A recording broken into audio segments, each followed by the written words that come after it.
I want to begin this video with a short disclaimer. Actually, English is not my native language. You definitely can hear it in my accent. So be prepared for terrible grammar mistakes, strange constructions on phrases, and so on. I'll be happy if you leave comments like, "Hey dude, no one speaks like that, you should use another words. Thanks."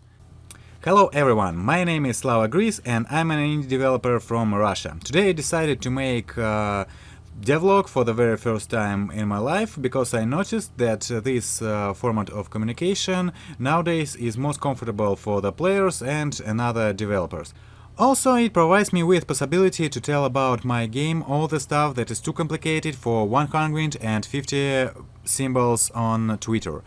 So here it goes, the first episode of my devlog.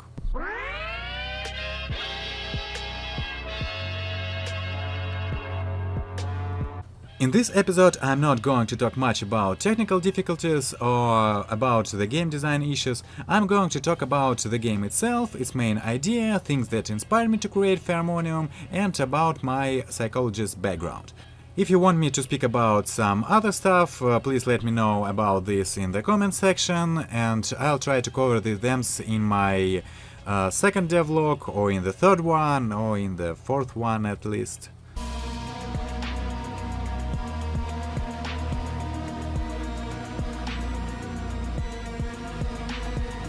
Fearmonium is a psychedelic Metroidvania where we take a role of the phobia in the consciousness of a teenager. Player starts the game as an unpleasant memory and tries to become a real neurosis. Fearmonium is in development for a year and a half already, and I'm using Construct 2 to bring this project to life. In later videos I will explain why did I choose this engine. Before I'll start to explain why I decided to work in this setting, I want to talk about Fearmonium visuals. I published the very first screenshots of Fearmonium more than a year ago, and all the time I've been reading all the comments, so please stop your comparison with this. The first reason why I don't like this comparison is that I appraise my strength sensibly, and I'm not even hoping to get closer to the level of visual performance like it was in Cuphead. Fearmonium is developed only by two persons. The first one is me. I'm responsible for art, programming, game design, animations, and all the stuff besides the music. Sounds and music is a work for my good friend, whose internet name is Expect Amour. He's a great musician and, by the way, the only person I'm able to work with without the desire to kill him. And the second reason is that many people think that I was inspired by this game, but actually no, I wasn't. When I finished the making of my second game, Cat Maze, I began to look for inspiration everywhere. I watched a ton of movies, listened to big variety of music, I traveled a lot, and one day I came across to this music video.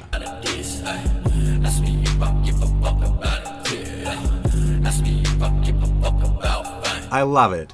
I was very inspired by the combination of animations from the early 30s and with creepy, heavy, dark music that reminded me about popular in Russia music genre called Witch House. Before this video I wasn't a big fan of old cartoons because there was jazz everywhere, and as I'm not a big fan of jazz music, they didn't provide me the atmosphere that I was able to be inspired from. Besides that, for all my life there was one character near me all the time: Pinocchio. On my opinion, this was the best Disney movie of all the times. This studio never did anything better and never will. I used Pinocchio as a reference in the very first stages of Fearmonium.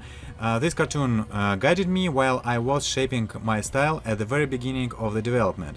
I'm still impressed with the style of Pinocchio, and this character will be always in my heart. I talked so much about other game because I'm sure that after watching this video somebody definitely will remind it in the comments. I just wanted to be faster and to close this topic forever in my very first devlog. Keep in mind that Fearmonium got nothing in common with this game. However, I've got much common with the other stuff that inspired the creators of Cuphead, because it inspired me too. So let's finally move to another topic, and I will launch my current build of Fearmonium to show you some stuff I made. As you can see, the game starts with such kind of disclaimer that appeared here because of my very first game, Reflection of Mine. It was dedicated to psychology too, specifically to the problem of dissociative identity disorder. Though I was very prepared before I started to make this game, like I got a master's degree in psychology, I read tons of literature about dissociative identity disorder, I was blamed for wrong representation of this disorder, I was blamed for being harmful for people with psychological issues, and that my concept of dissociative identity disorder was totally wrong. In fact, it seems that people think that psychology is the same science as, for example, a math or physics, and all the cases of all the sicknesses are the same. No, they're not. Same psychological illnesses can occur differently. It all depends on too many factors to cover them in one video. Video games are not academical manuals. However, I put all my knowledge in Fearmonium and I'm able to stand for everything I spoke about in this game. But still, you shouldn't take everything too serious. That's what I wanted to say with this disclaimer. The second disclaimer is a recommendation to use a gamepad while playing. You are able to play Fearmonium with bananas, keyboard, bass guitar, it's up to you. But I want to let everyone know that the game was developed for gamepad. I even added keyboard support only after 6 months of development. Now let's talk about the starting screen because I'm able to say a lot about it. Initially, I used this picture as a header in my Steam store page. At the very beginning, it used to look like this. But after 1 week, Steam replied me that my game page cannot be published because it's got mature content in the header image. I thought a little bit about it and decided that, however I didn't show boobs of this girl, I draw a very big part of her booty. So I decided to draw this picture, this huge bush to cover the half of her hip. But it didn't help. After another week of waiting, I received same message from the Steam team. Header contains mature content. Then I thought there is no boobs on the pic. I covered her booty with a brush. What's the problem? And can you see this hangout clown in the left corner? Maybe the problem was in this little guy, so I decided to remove him. Of course, no, it didn't help. The problem was in this girl. I asked the Steam support a question about what percent of her body I should cover with brushes to make this pic finally appear as a header. And their response was pretty interesting. They told me that it doesn't matter how many parts of her body will be covered with random objects, the problem is that she is naked. In other words, if I draw a naked girl whose full body is covered with blurred brushes from the first plan, and a viewer is able to see only her head, it still be a mature content. But if I draw her in a very small bikini, it's totally fine, she is not naked already. I was surprised with such rules, all and more, so hentai is not a problem. So I found in Steam store some random hentai puzzle with a naked girl on the cover image, on the header image, and asked the Steam support why this guy is able to put naked girls on his header image while I am not able. The answer was very short and quick.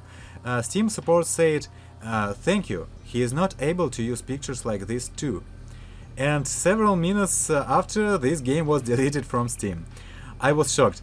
However, this guy already restored his game, his store page. I really want to say I'm sorry, man. I didn't want to cause you troubles. I'm really ashamed. Really. Anyway, I drew this variant and used it for a month or so. But later I replaced my header with what you can see on the store page right now. So go take a look and please tell me what header is better on your opinion. So let's finally press OK. I want to show you the settings menu and to talk a little bit about controls. If player enters control menu using a gamepad, this pic will appear. Currently, I'm not planning to add a possibility to remap buttons for Gamepad, but if I receive too many requests or just find free time, I will do it. Currently, there is no such ability.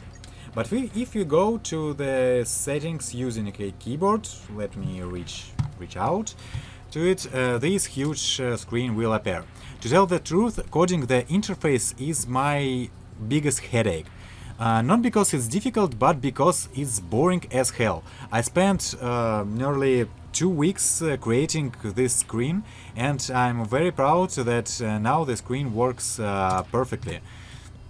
Also, I am very glad that this job is done already, and I'll never touch these settings again. Also, I understand that the default settings won't be comfortable for all the players. Moving with hours make some of you angry, but as I never played any other game using the keyboard, I mapped the buttons as comfortable for me to test. Before the release, I'll definitely change the default settings and will replace arrows with WCDA buttons. Let's go back to the game, and I finally will start it. Delete this progress. Fearmonium starts with a short intro, which I performed in a style of comics. Every chapter ends with such kind of casting. The thing I want to mention that the English text, as Russian though, have never been proofreaded yet. There are tons of mistake in it right now. They will be fixed later. Currently, I'm changing the dialogues too often, and even what you see in here probably isn't final version. The last day of the city fair. Damn long day. The holiday is over. Welcome to the grey weekdays. I really hope that my stepfather is already sleeping. I have no desire to hear his voice. So here is Max. He's the main character, and the game takes place in his consciousness. No one asked him to move to this house. Him is a stepfather. I lived here with my grandfather until last week. Max, you know that your father does not like when you come back so late. He is not my father, so I don't give a damn. How dare you to say that? Do not raise your voice. If he wakes up, you will get two. Get two? I know that it's not right to say like this. I meant that mother will have problems with stepfather if stepfather wakes up. I will change it. I will change it later. This is my business. Where have you been, Max? Hang out with magicians, fakirs, acrobats, and played billiards. Even though the clowns were also sticking around there, the fair was clearly better than the home. Come back, I didn't finish. I'm going to sleep, you'll finish tomorrow. Finish is a wrong word to use in here, I know it, but I have no idea how to use another words in here. I've got a proofreader for this. The house used to be a quiet place where I could remain myself. Now I want to become invisible, just not to talk with anyone here. Mother asked where I was, not because she was interested. She needs to make excuses tomorrow somehow to her stepfather about why he could only yell at her all the day while I was not at home. Currently the text is covered with my bald head. They reassure him is as hopeless as to be happy. Good night, Max. I hope I won't wake up. What happened to his grandfather will be revealed later. So Max falls asleep, and Harry's his dream. With the first casting, I wanted to show that he's got an unhealthy family environment. More currently, he perceives this environment as unhealthy. He got cold relationships with his mother, missed his grandfather, and afraid of his stepfather. By the way, I wanted to fix this moment because the guy on the previous screen, the magician, he observed all the attention, and some players missed the appearance of main character. use arrows to move. As you can see, we start to play as one of the Max memories. This is a memory of a clown that Max saw during today's fair. Why did I choose? I want to speak about why did I choose the dream as a first location. The fact that dreams play one very important role in our minds. During the sleeping time, all the short-term memories turns into long-term memories. That means that when we fall asleep, everything that we saw during the day goes deeper in our memory. Actually, our memory can be represented as compartmentalized. I will never use such words again because I don't want to cut my video anymore. So, actually, our memory can be represented as a compartmentalized tank. I've done it. Our memory is broken down into compartments, depend from associations and thems. In other words, we've got a part in our consciousness where, for example, lies our memories about the school. Here lies our memories about parties, the most blurred one.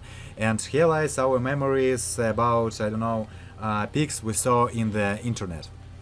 And if in the current day any event took place and this event got something common with, for example, school, memory about this event or idea will be put in the compartment with other memories about school. Roughly speaking, during the sleep, all the events of the previous day are moving from one compartment to another. And during this process, any compartment that was touched can reveal some images or associations from the past. That's why our dreams can be so weird sometimes. They are nothing more than a big mess of our memories, and what we saw in our dream depends on the things we saw through the day. That's not the game concept, that's the common psychological concept. That's how our dreams work. So, as we play as a memory, our aim is to go to the compartment with fears, not to the compartment with some random funny stuff. First of all, let me jump to the water so I show you an animation of drawing. By the way, I took into account the mistake I made in Cat Maze. In my previous game, character appeared almost instantly on the very edge of platform. Some players didn't have time to release the arrow button, and the character instantly began to move. In most of the cases, this situation led to the repeated fall. In Fearmonium, as you may see, character appears farther of the edge, and player have time to navigate. Also, I want to mention why do we collect balloons. Balloons are some kind of money in Fearmonium. Player can buy items or other goodies using collected balloons. I choose this type of currency because the balloons are association with clowns, for Max, of course. Here you can see the Max itself. I put him in the very beginning of the game to make it clear that player doesn't take role of Max. He plays as Max memory, while Max sees himself in his own dream. Currently, we're just unpleasant memory that is aiming to become a real new Warriors. And at this moment, let me show you one other screen. And at the meeting with another clown, I'll end this devlog. I didn't want to make a very long video, and I'm going to speak about the game more in later episodes. Unfortunately, I didn't tell even about half of things I wanted to talk about. I made more than 24 minutes of video, but decided to keep it till another episode. Currently, I really do understand that I didn't talk about much about the game itself, and nothing is still clear. I only showed the casting and one part of educational room. So if you're interested in something else, let me know, I'll definitely talk about it in next episodes. All in all, thank you for watching, subscribe to the channel, see you in the next episode, bye.